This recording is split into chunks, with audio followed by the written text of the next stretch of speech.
Olá, boa noite na paz do Senhor Jesus Cristo. Sejam bem-vindos e bem-vindas ao documentário da Memória Assembleiana. Estamos ao vivo para todo o Brasil e conectados ao mundo pelo Facebook.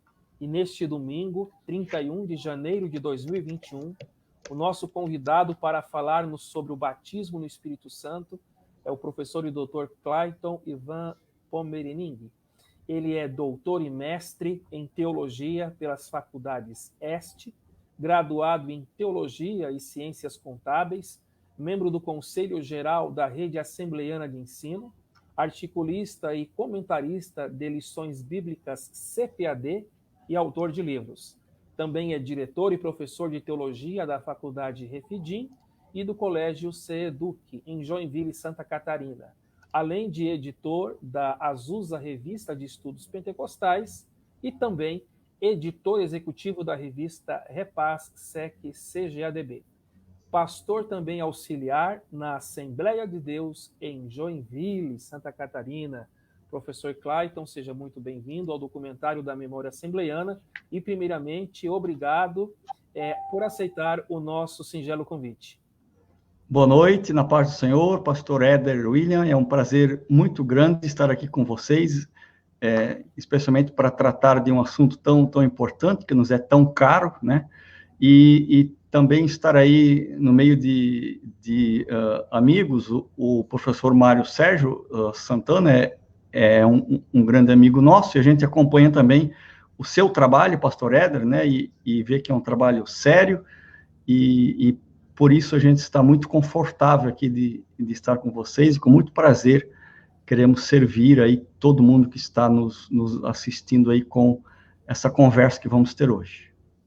Queridos internautas, em nome do nosso editor-chefe, que é o professor Mário Santana, e dos demais administradores que organizam esse trabalho do Facebook do Memórias, é uma honra muito grande ter aqui o professor Clayton, que é para nós assembleanos uma referência, especialmente no Ministério do Ensino, é um dos professores e comentaristas oficiais das revistas bíblicas da CPAD, e hoje vamos falar de um tema muito caro, que é o batismo no Espírito Santo, este tema que envolve o pentecostalismo, as Assembleias de Deus.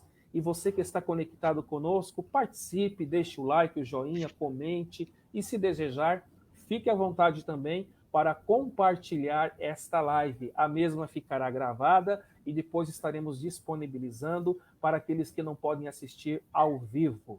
Professor Clayton, então vamos correr porque o tempo urge e eu já quero lançar a primeira pergunta à sua pessoa e dizer: o senhor poderia nos dar aqui a definição, o que é o batismo no Espírito Santo? Claro, com muito prazer.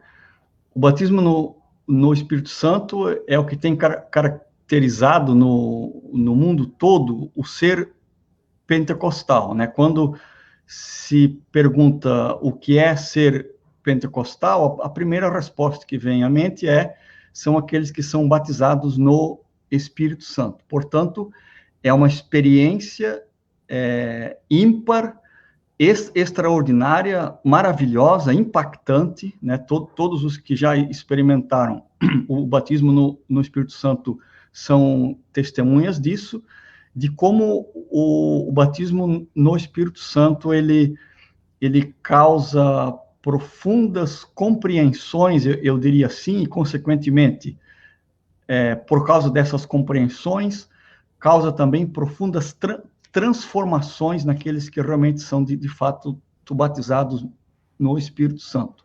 Portanto, o batismo no Espírito Santo é essa experiência iniciática, digamos assim, não como um ritual oculto ou misterioso, não, mas é uma experiência iniciática para aqueles que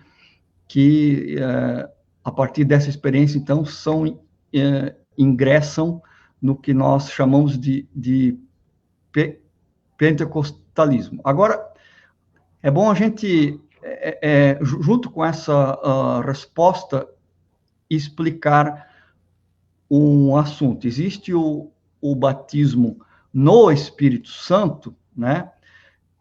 Mas também nós temos o batismo do Espírito Santo. Então, são duas coisas muito próximas, mas existe uma diferença entre elas.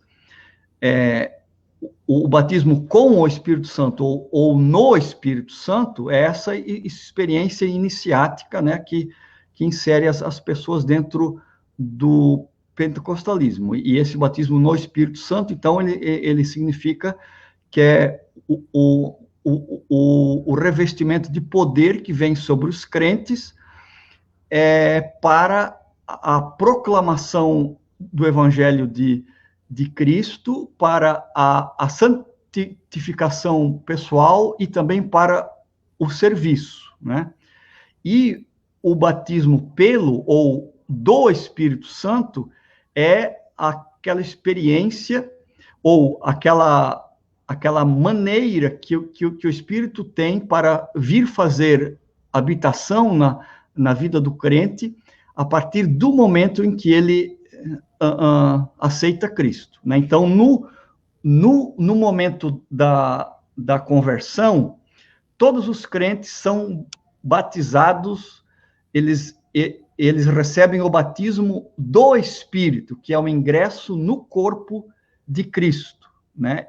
E num segundo momento, como consequência da conversão, né?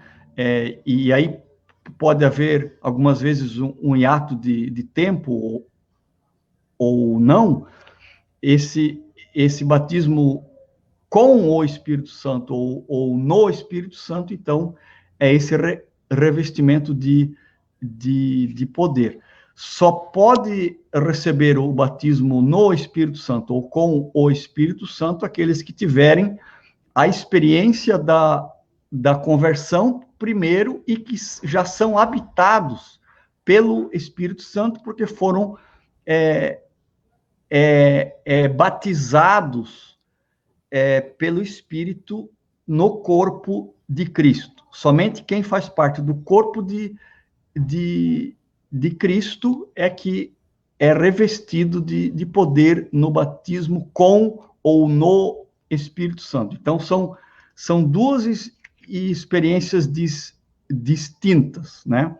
As igrejas tradicionais, cessacionistas, que são aquelas que não acreditam no batismo no Espírito Santo como nós o cremos, elas têm apenas o batismo do Espírito Santo, né? E nós que como pentecostais acreditamos no revestimento de poder que vem após a conversão, então acreditamos na realidade do batismo com o Espírito Santo ou no Espírito Santo. Então, é preciso fazer essa diferença, né, entre as duas experiências que o crente tem.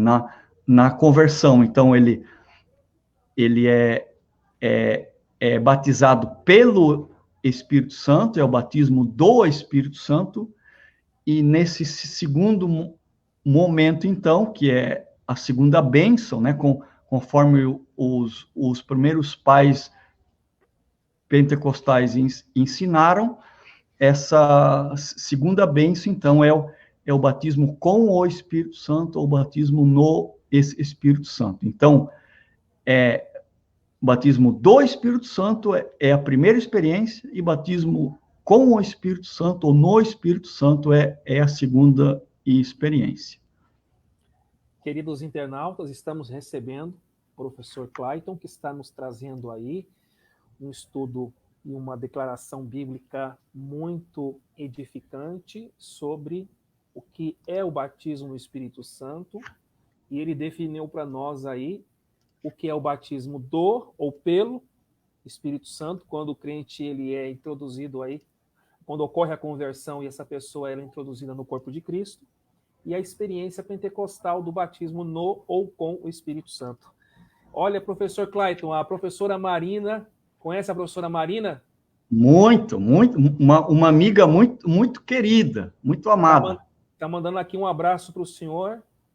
Obrigado, Marina, por estar aí junto com a gente. É um prazer muito grande. Ela é uma amiga católica, mas que também tem a experiência do batismo com o Espírito Santo. É uma experiência muito interessante, uma história de vida muito bonita que a professora Marina tem. O professor Mário Santana também está mandando os cumprimentos para o senhor. Grande abraço, professor Mário Santana, um grande amigo nosso de bastante tempo. Tem muitas pessoas entrando em contato, o João Neto Martins, Francisco Paulino Viana, também a Maria Antônia Souza, Rosângela Araújo, vários internautas interagindo conosco. Vocês podem deixar o like, o joinha, comentar, compartilhar a live se assim desejarem.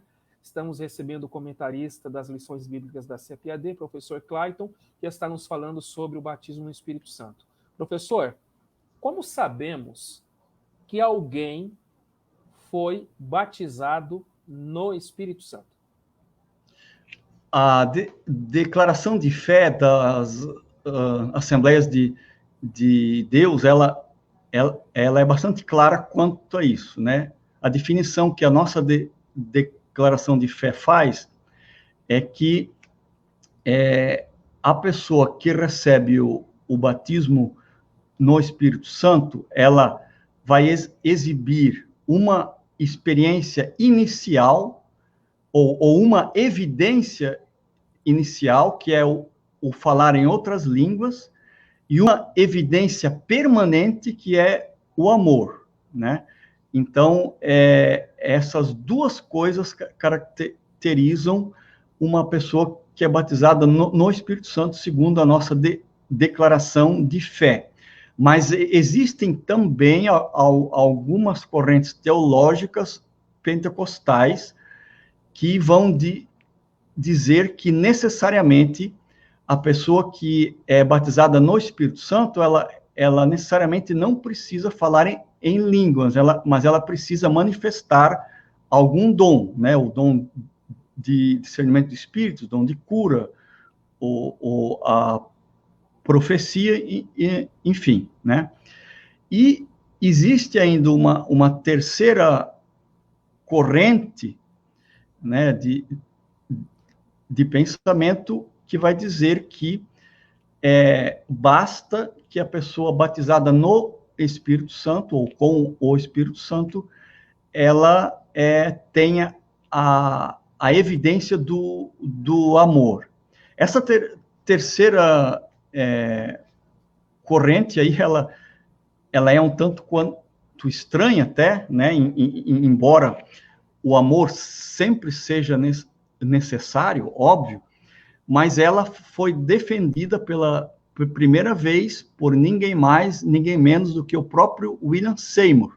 O William Seymour, né, que é o famoso pregador avivalista da Rua Azusa, ele, no início do ministério dele, ele também achava, da mesma maneira que o Charles Fox Parham, que foi o discipulador de William Seymour, né, ele acreditava que a principal evidência do batismo no Espírito Santo é o falar em novas línguas.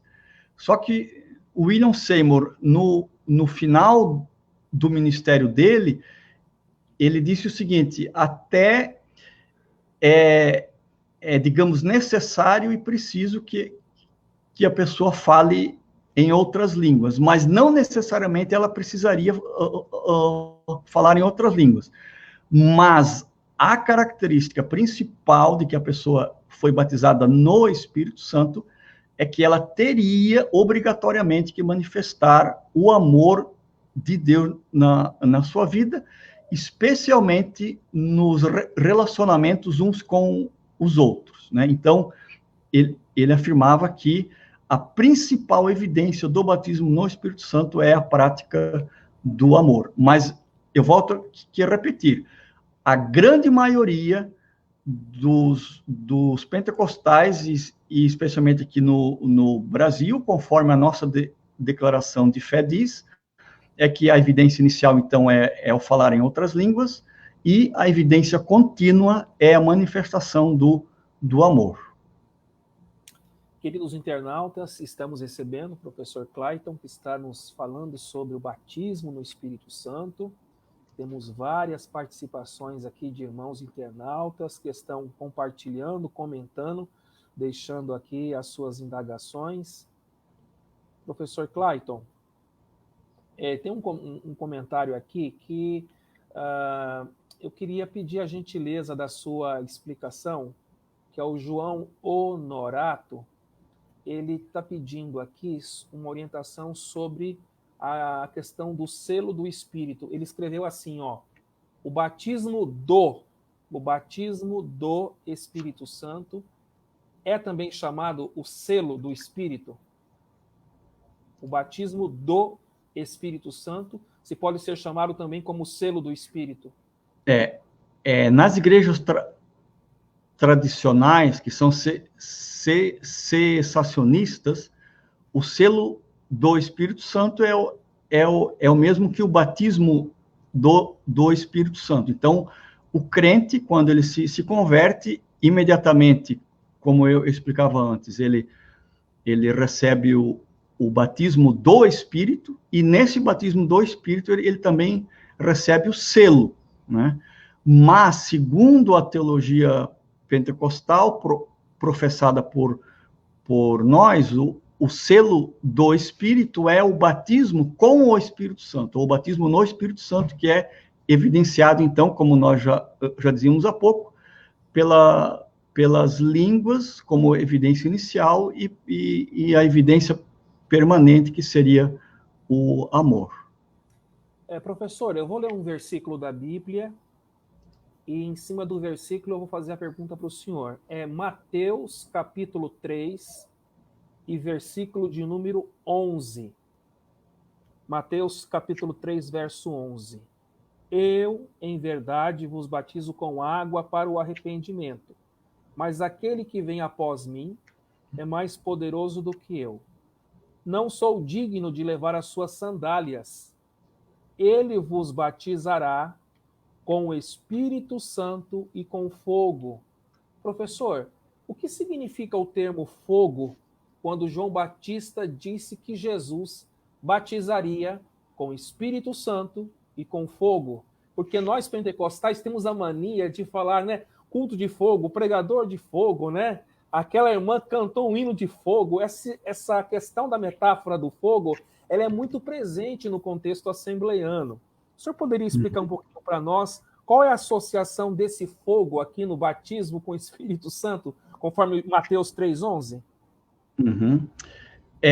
A verdade aqui, de novo, nós temos que fazer a separação entre o que pensam as igrejas tradicionais e o que a gente pensa, né?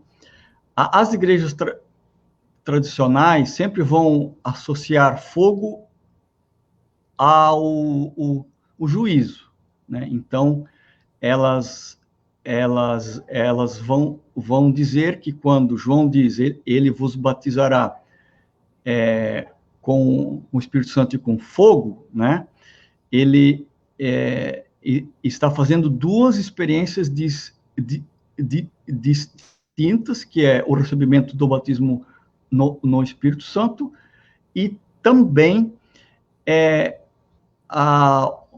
o juízo, né? A pessoa está recebendo o juízo da parte de Deus. Mas, no entendimento de nós pentecostais, ocorre, na verdade, o seguinte, né? Que quando se experimenta esse êxtase do mover legítimo do Espírito Santo, né? E se constata isso no coração da pessoa, no mais profundo do seu ser, aquilo que o crente apenas sabia racionalmente, que Deus o amava de uma maneira tão grande, né? E que seria impossível compreender completamente, agora ele vai entender isso também na profundidade do seu ser, né? Como que um batismo de fogo. E esse batismo de fogo na profundidade do seu ser é aquela força que o Espírito Santo traz sobre a vida do crente, que queima todas as impurezas, todas as forças contrárias à vontade de Deus sobre a sua vida, e permite que o crente tenha, digamos assim, uma maior facilidade para viver uma vida santa, porque ele não vai mais ser motivado a viver uma vida santa baseada apenas em preceitos legais e morais, mas ele vai querer ter uma vida santa porque ele experimentou na profundidade do seu ser o grande amor de Deus sobre a sua vida. Então, é como um fogo, né? E por isso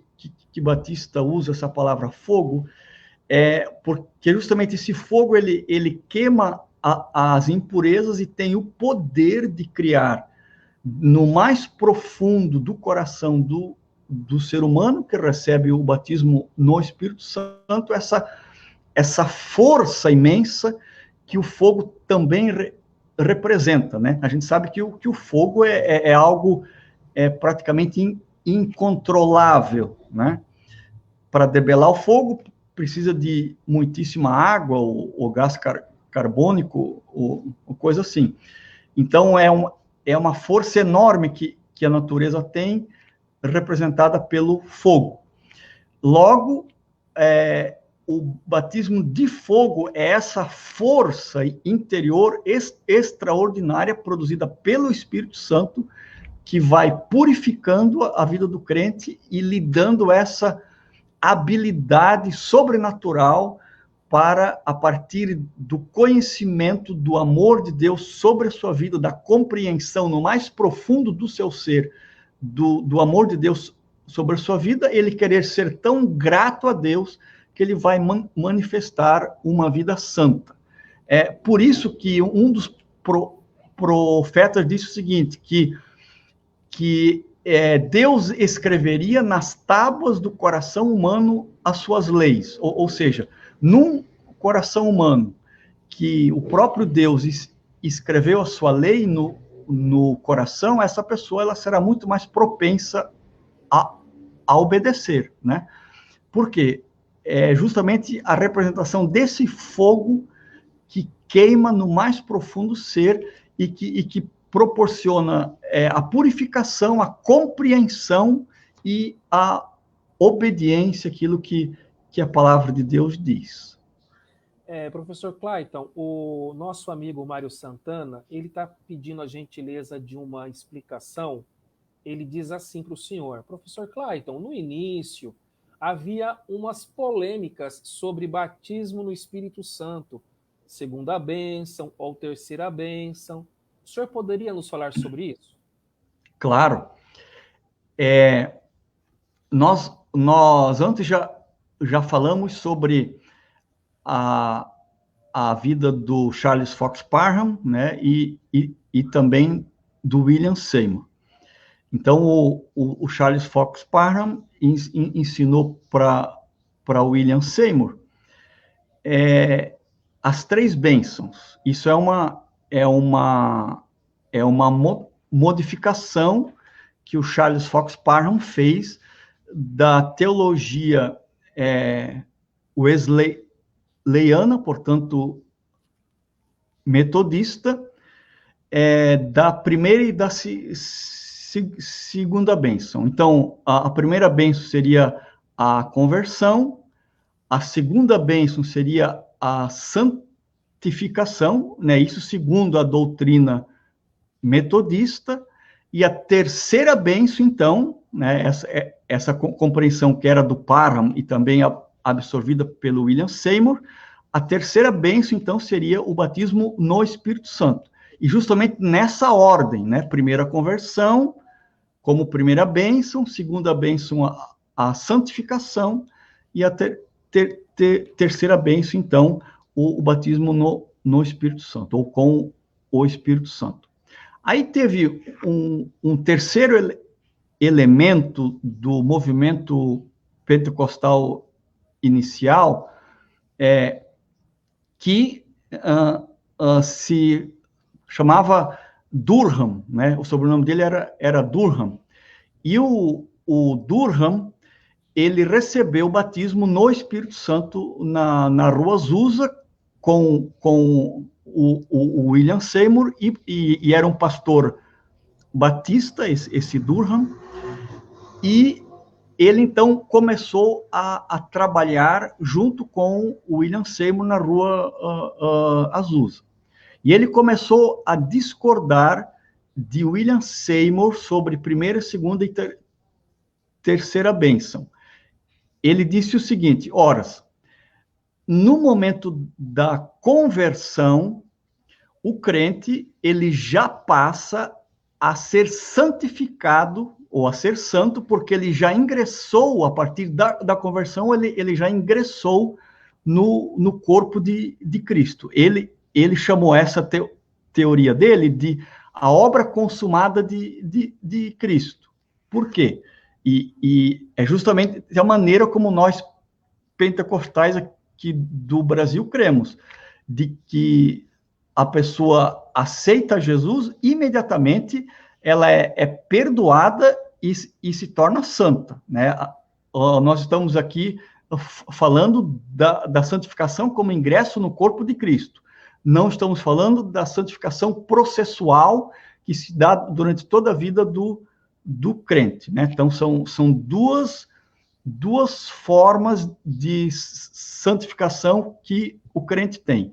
No ato da conversão, porque ele é justificado por Cristo, ele é tornado santo, como se nunca houvesse praticado pecados antes.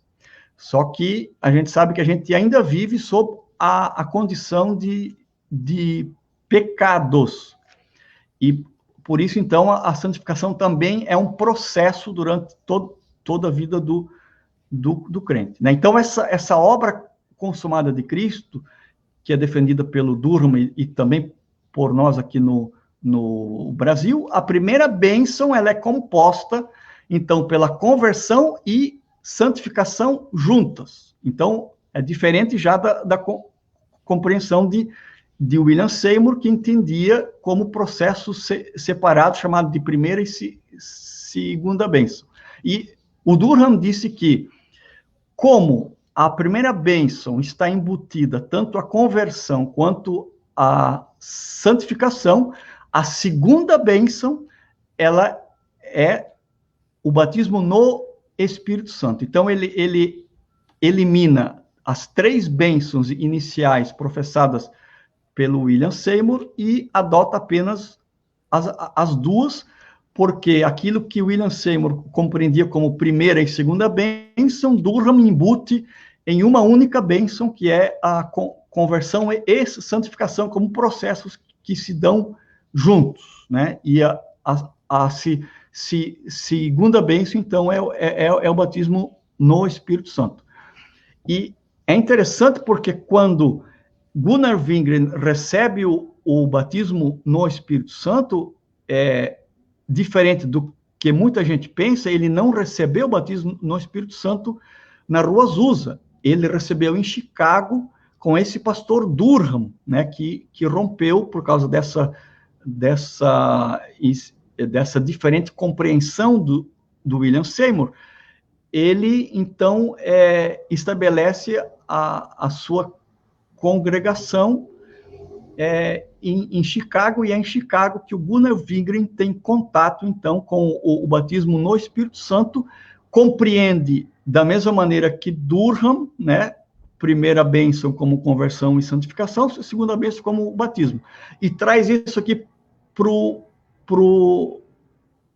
Brasil. Por isso que aqui no Brasil, diferente de algumas igrejas norte-americanas, aqui no Brasil nós adotamos majoritariamente apenas as duas bênçãos, né? A primeira, conversão e santificação, e a segunda, que é o batismo no Espírito Santo. Tá aí, Mário Sérgio, explicação do professor Clayton.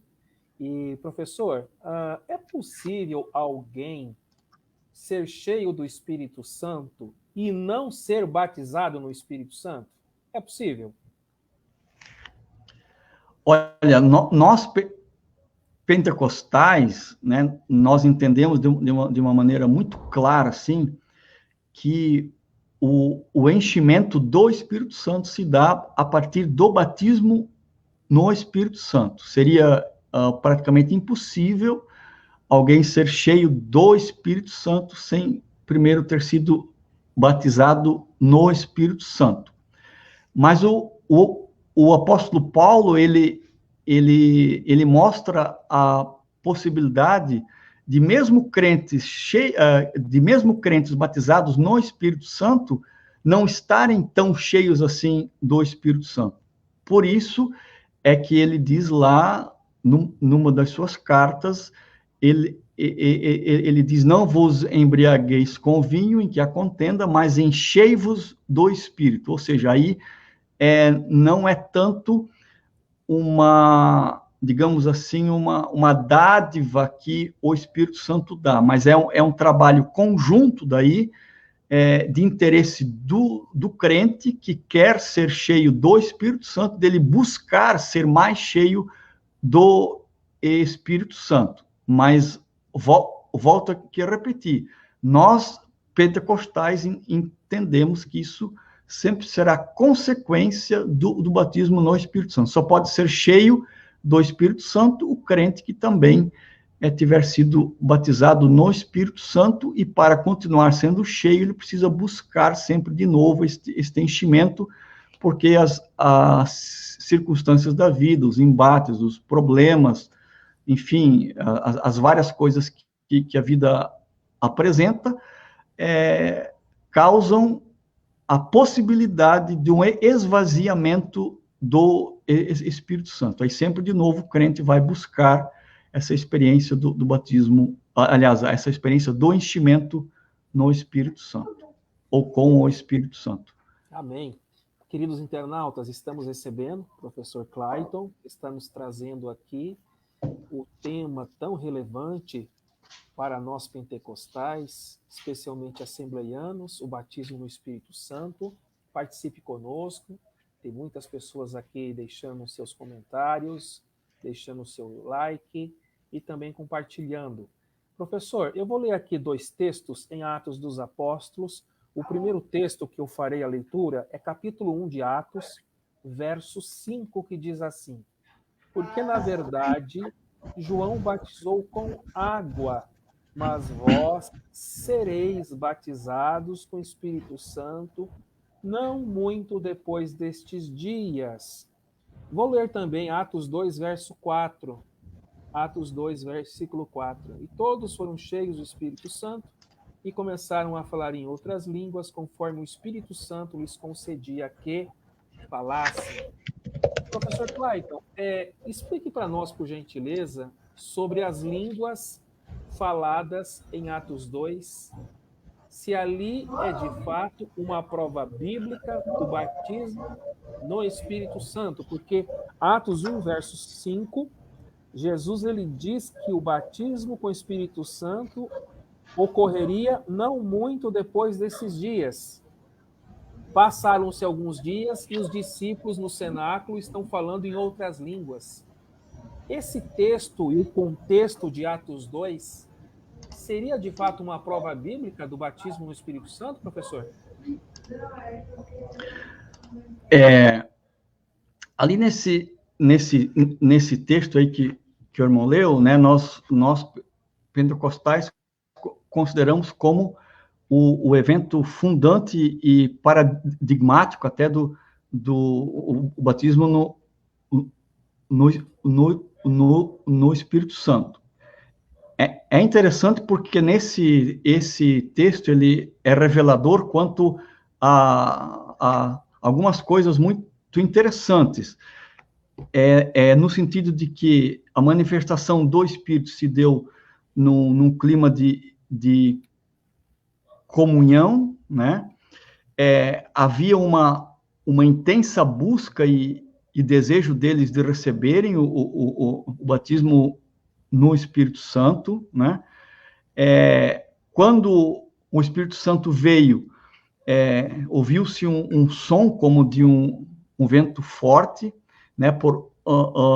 Portanto, envolveu o sentido da audição. Foram vistas também sobre eles línguas como que de fogo, que envolveu o sentido da visão, né? E houve um enchimento do Espírito Santo e um transbordar abundante, e eles falaram em outras línguas, então, desconhecidas da parte deles, e os estrangeiros e outras raças que estavam ali presentes aquele dia, né? Os assistentes, eles tiveram a sua curiosidade despertada, porque eles viram que aquilo era um fenômeno que não poderia ser natural, porque aqueles homens, eles não conheciam o idioma deles, e eles entenderam como que eles entenderam toda aquela linguagem estranha que estava sendo dito, né? Uma verdadeira confusão, porque a própria Bíblia diz que eles os ouviam falando em sua própria língua, e todos eles ao mesmo tempo, mas assim mesmo eles entenderam, né? Então veja que quando a atuação sobrenatural do Espírito Santo, existe uma certa ordem ou uma certa compreensão possível daquilo que está ocorrendo, mesmo por parte daqueles que não entenderam nada do que estava sendo ou do que estava ocorrendo ali. Eles compreenderam, apesar, ou eles compreenderam de maneira parcial, que era um milagre, apesar de não saberem o que era, né? Então, essa é a grande prova, né? Eu dei aqui algumas evidências de que, de fato, aquela experiência que os apóstolos tiveram ali aquele dia foi a experiência de batismo no Espírito Santo, né? E eles, então, passaram a falar em outras línguas, né? Com discursos sobrenaturalmente inspirados pelo Espírito Santo. Não de iniciativa humana, mas de um ato divino, milagroso, que veio sobre eles aquele dia, porque o próprio Lucas, ele diz, segundo o Espírito Santo lhes concedia que falassem, né? Então, isso é evidência suficiente para a gente crer que aquilo ali, de fato, foi o batismo no Espírito Santo, a experiência do batismo no Espírito Santo que Jesus disse que eles receberiam. Agora, professor Clayton, eu vou ler um outro texto, que é aquele texto da primeira carta aos Coríntios, capítulo 12, versículo 10. Ali nós temos os dons espirituais, e o versículo 10 diz assim: e a outro a operação de maravilhas, e a outro a profecia, e a outro o dom de discernir os espíritos, e a outro a variedade de línguas, e a outro a interpretação de línguas. Eu vou me deter aqui a expressão a variedade de línguas. O dom de variedade de línguas, conforme 1 Coríntios 12, verso 10, tem alguma relação, professor, com o batismo no Espírito Santo? Sim, claro. Agora, nós temos que separar o dom de variedade de línguas da experiência inicial de batismo no Espírito Santo, que é falar em outras línguas. Quando a pessoa recebe batismo no Espírito Santo, como eu já dizia antes, a evidência é que a pessoa vá falar em outras línguas, mas muitas vezes se constata que a pessoa nunca mais vai ter essa experiência na sua vida, né? Ou seja, foi uma vez só, embora algumas pessoas possam manifestar isso também outras vezes na sua vida, especialmente em momentos de êxtase, né? Então, essa evidência do batismo no Espírito Santo, que é falar em línguas, digamos assim, é uma experiência mais restrita, né? E todos os crentes vão falar em línguas quando receberão ou quando receberem o batismo no Espírito Santo. Já o dom de variedade de línguas é uma consequência do batismo no Espírito Santo, que será manifestada na vida de alguns crentes, que, digamos assim, sobrenaturalmente, nos seus momentos de oração ou em outros instantes, eles vão falar em línguas diferenciadas uma da outra, sem que tenham tido aprendido essas línguas, né? E o apóstolo Paulo, ele disse o seguinte: quem tivesse o dom de variedade de línguas, que também orasse para que pudesse interpretá-las. Por quê? Porque a pessoa que tem o dom de variedade de línguas, e esse talvez é o único dom com essa característica, ele apenas abençoa a si mesmo, né? Porque ele está edificando o seu espírito. Agora, quando ele consegue também interpretar essa língua, ele também abençoa outros, né? Então, digamos assim, deixa de ser um dom mais egoístico, quando a pessoa também almeja a interpretação dessas línguas para abençoar outras pessoas à sua volta. Professor, eu vou ler também um outro texto, que também está na primeira carta aos Coríntios, só que no capítulo 13, verso 1, que diz assim: ainda que eu falasse as línguas dos homens e dos anjos e não tivesse amor, seria como o metal que soa ou como o sino que tine. Professor Clayton, o que significa essas línguas dos homens e dos anjos, conforme Paulo escreve à comunidade cristã de Corinto, na primeira carta, capítulo 13, verso 1? Uhum. Ainda hoje eu falava com um amigo sobre isso, né? E ele também está aí na nossa live, que é o pastor Moisés da Silva. Ele é diretor do orfanato lá João 3,16, aqui no estado, né? E ele chamou a atenção minha para uma coisa muito interessante. Paulo diz, ainda que eu falasse, né? Então, Paulo não está afirmando que poderia alguém falar a língua dos anjos, né? Mas aí fica a dúvida. Será que alguém fala a língua dos anjos ou não, né? Mas é interessante a gente olhar ali para a palavra que o apóstolo Paulo usa em grego, né? Que é glossa angelos, né? Como a língua dos anjos. E, na verdade, Paulo usa várias expressões, né, para essas línguas. Ele usa a palavra heteroglossos, né, que é a linguagem de homens. Aí ele usa também genus glossa, né, que é variedade de línguas, que nós já falamos há pouco, né? Aí ele usa também glossa anthropos, que é a língua dos homens, né?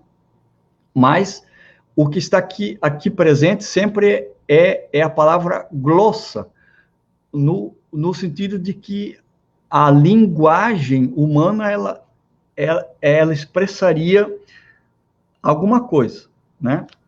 Então, o que nós pentecostais entendemos, né, quando Paulo está dizendo, ainda que eu falasse a língua dos anjos, né, que o pentecostal, ele pode desenvolver uma linguagem xenolálica, da mesma maneira como foi lá em Atos dos Apóstolos, no capítulo 2, ou seja, a xenolalia é uma linguagem humana conhecida, não da pessoa que fala, mas ela é conhecida por algum povo, né? E nós temos também a glossolalia. Normalmente, todas aquelas outras palavras ali que eu usei, né, se referem à glossolalia, né? A gente não faz muita diferenciação entre todos aqueles termos ali que o apóstolo Paulo fala, e a gente acaba botando tudo dentro de um mesmo lugar, né? E a gente afirma daí que todos aqueles termos gregos ali que eu disse há pouco, a gente resume de maneira mais fácil, chamando aquilo ali de glossolalia. De formas que, se o crente fala a língua dos anjos, angelus glossa, essa angelus glossa está inclusa nessa palavra mais genérica que a gente usa, que é a glossolalia. Mas eu também entendo que talvez sim, né, o crente fale a língua dos anjos, né, uma linguagem nova que não existe aqui na Terra, né? Mas eu também acho, né, que essa língua de anjos, ou a glossolalia, não necessariamente a língua dos anjos, mas dentro da glossolalia pode estar incluso aquelas articulações fonéticas que são produzidas pela capacidade psicolinguística que o homem tem, né? E que não necessariamente deixam de serem inspiradas pelo Espírito Santo, e, portanto, são um sinal visível de que aquele indivíduo recebeu também o batismo no Espírito Santo, mas que acabam sendo expressões da profundidade do ser humano, que ele não consegue expressar de outra forma, né? Porque a linguagem humana não dá conta de expressar a profundidade do ser, ou os sentimentos mais elevados que se produzem dentro do coração humano a partir dessa experiência profunda com o amor de Deus, e ele passa a falar uma linguagem totalmente desarticulada, ilógica, não gramatical, numa fonética inteiramente desconhecida, né?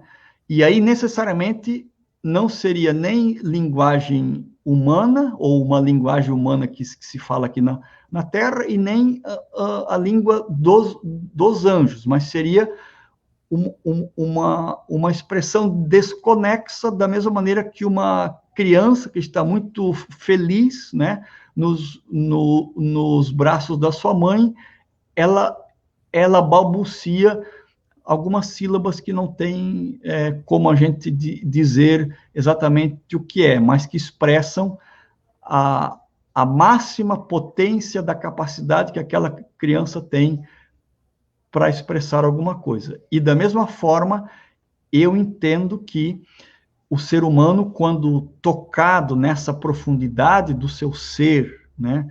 Nesse lugar mais secreto, em que ocorrem curas profundas de complexos, de traumas, né? Quando ocorre perdão de coisas horrendas que talvez a pessoa tenha feito, quando ela se sente livre da culpa e ela compreende a grandeza desse amor de Deus, ela vai expressar palavras que ela nunca, né, que não tem sentido lógico, né? Então eu entendo também que talvez o Ângelus Glossa, e aí a glossolalia também possa abarcar esse tipo de experiência humana. Quando o senhor cita a questão dessa expressão verbalizada pelo crente, cuja fonética, a gramática não está caracterizado na expressão verbal, se eu estiver errado, o senhor me corrija. Naquele texto de 1 Coríntios, capítulo 14, versículo 2, Paulo diz assim: porque o que fala língua estranha, essa expressão estranha tem alguma conexão com aquilo que o senhor acabou de explicitar para nós, professor? Exatamente. Essa expressão que eu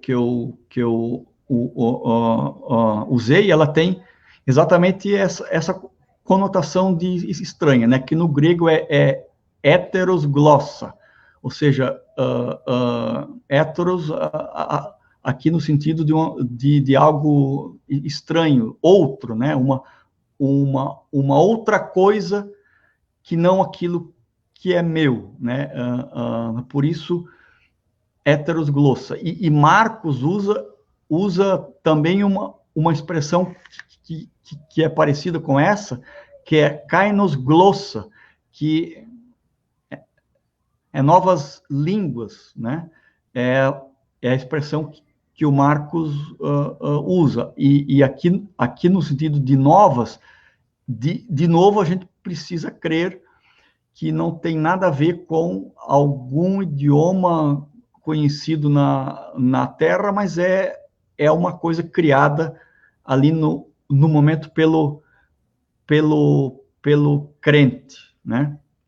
E tem uma expressão que Paulo usa bastante, né? Que ela leu glossa, né?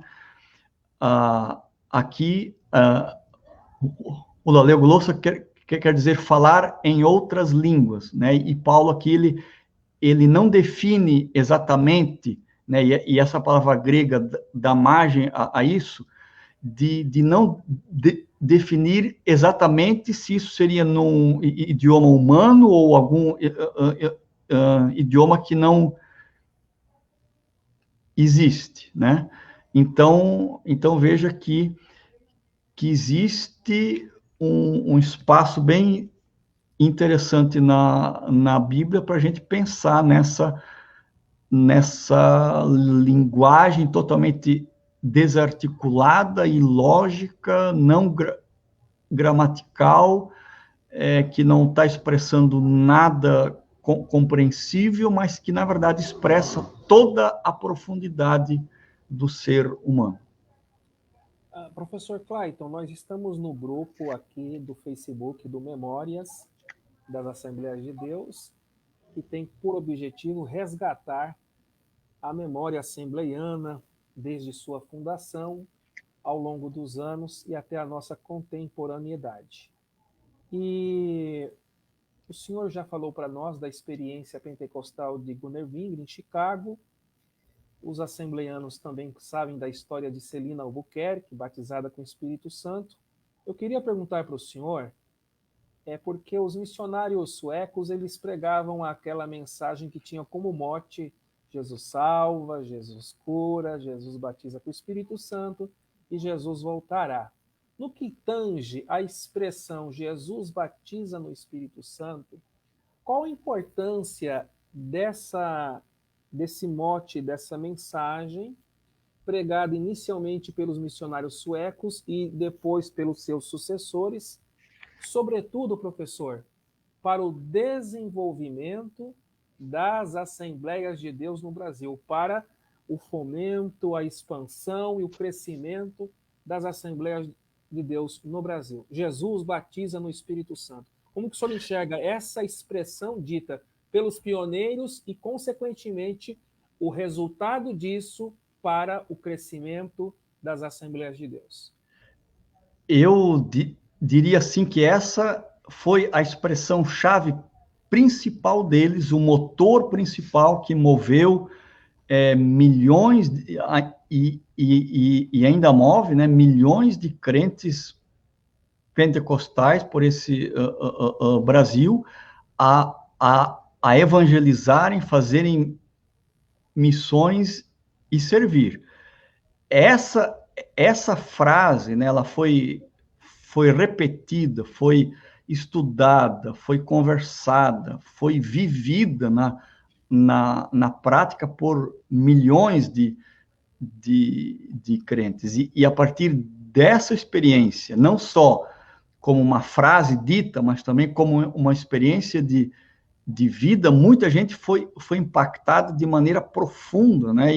E a partir disso, então, evangelizaram seus parentes, a família, os amigos, foram vocacionados para o ministério, se tornarem importantes pastores e líderes, se tornarem homens e mulheres de Deus, cheios de dons, que entenderam que o batismo no Espírito Santo não é simplesmente uma ostentação, né? Não é dizer, eu sou batizado no Espírito Santo com motivo de orgulho até, ou de uma, digamos assim, uma hierarquia espiritual maior do que os outros, mas especialmente porque entenderam que o batismo no Espírito Santo é um empoderamento para servir o próximo. Porque se nós olharmos para os dons e espirituais que Paulo trata lá em 1 Coríntios 12 e 14, nós vamos ver de uma maneira muito clara que esses dons, eles não são propriedade e não são para abençoamento próprio, exceto a variedade de línguas, como eu já dizia antes. Mas eles são exatamente para servir o próximo, né? Eles são para repartir as bênçãos de Deus, para fazer expandir o reino de Deus, para tornar conhecida a mensagem do Evangelho, com poder, sinais e maravilhas. Então, é serviço, né? Então, quando eles usam essa expressão, Jesus batiza no Espírito Santo, eles estão tendo tudo isso em mente, no sentido de que os crentes estão sendo extraordinariamente empoderados para evangelizar e servir as pessoas à sua volta. Professor Clayton, eu cheguei agora com o senhor naquele momento que nós chamamos de considerações finais. Se alguma pergunta que eu não fiz e o senhor deseja trazer aqui ao momento da conversa, eu quero que o senhor fique à vontade, e também o senhor tem liberdade nesse momento para deixar os seus contatos, fazer a divulgação da faculdade onde o senhor é o diretor e professor. Fique à vontade para os momentos de considerações finais, professor. Uma dúvida que as pessoas sempre têm, né, é como receber o batismo no Espírito Santo. E uma resposta muito, muito simples é o seguinte: eu nunca vi, ao menos eu nunca vi. Pode ser que alguém tenha visto. Alguém que recebeu o batismo no Espírito Santo sem que tenha desejado muito, né? Então, todos aqueles aí que nos assistem e que desejam serem batizados no Espírito Santo e terem essa experiência tão profunda, marcante, vibrante, poderosa na sua vida, essas pessoas precisam desejar.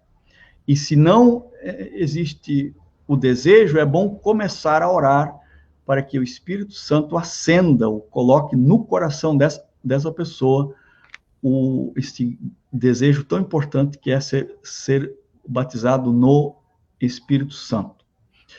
Certo? Então, eu quero aqui também dar aqui o nosso site, né, e dizer que nós estamos com as inscrições abertas para o início do novo semestre de aulas. Nós temos o curso de bacharel em teologia, reconhecido pelo MEC, né, com duração de 3 anos e meio, aulas totalmente online, o aluno estuda no seu note ou no seu smartphone, né, e nós estamos aí com as inscrições abertas aí para o início do nosso primeiro semestre do ano de 2021. Então, ainda dá tempo, né, de você ingressar. E nós também temos na nossa loja, né, como eu falei, eu já vou dar o site, na nossa loja virtual nós temos vários cursos à distância, nós temos, inclusive lá um curso grátis que é espiritualidade em tempos de crise, e temos outros cursos também pagos, mas são preços módicos, assim. E um desses cursos também se chama Pregação Relevante. Então, todas as pessoas que quiserem conhecer mais, né, nós temos lá também um curso teológico também, né, um curso básico, enfim. Então, você anota aí, Faculdade Refidim, tudo junto, .edu.br, faculdaderefidim.edu.br. Lá você encontra tanto a inscrição para o bacharel, como também a nossa loja virtual. Eu quero agradecer imensamente aqui, Pastor Éder, a oportunidade que o senhor, o pastor Mário Sérgio me deram para estar aqui falando sobre um assunto que eu gosto muito, é um assunto muito interessante, que marcou a minha vida, marcou a vida de vocês e marca também a vida de milhões e milhões de crentes aí pelo nosso Brasil e pelo mundo. E dizer da minha satisfação que é poder servir aqui, né, a vocês e também a todos os que nos assistem nessa live e me colocar aí à disposição, tanto de vocês quanto daqueles que nos ouvem, né, para alguma dúvida ou alguma coisa, se que quiserem o meu e-mail, é Clayton, CLAITON, ceeduc.edu.br, que você pode me contatar. Muito obrigado, pastor Éder, por essa oportunidade, que Deus abençoe também imensamente o seu ministério e a vocação que o senhor exerce no reino de Deus. Infelizmente, chegou ao fim mais um documentário da Memória Assembleiana, e agradecemos muitíssimo ao nosso querido professor Clayton pela ótima entrevista, estudo bíblico, e, sobretudo, agradecemos aos nossos queridos internautas que ficaram até agora nos brindando com a sua audiência. Aguardamos vocês no próximo domingo, que é dia 7 de fevereiro, às 10 da noite, horário de Brasília, aqui mesmo, no grupo do Facebook do Memórias, quando receberemos o professor doutor Maxwell Fajardo. Conhece ele, né, professor Clayton? Muito, demais. Um grande amigo nosso. Grande abraço aí para o professor Maxwell. O professor aluno Maxwell, nosso também. Embora ele é doutor já em história, né, mas ele também, com muito orgulho, digo isso, ele é aluno do nosso curso de bacharel em teologia pela Refidim. E com base na sua tese de doutorado, o professor Maxwell lançou o livro que é intitulado Onde a Luta se Travar, uma história das Assembleias de Deus. Este é o tema da próxima live. Um excelente livro. Um excelente livro. Eu tenho também, professor Clayton. Então, estão todos convidados. Um forte abraço, paz do Senhor e até lá, permitindo Deus. Paz do Senhor. Que Deus abençoe a todos aí. Amém.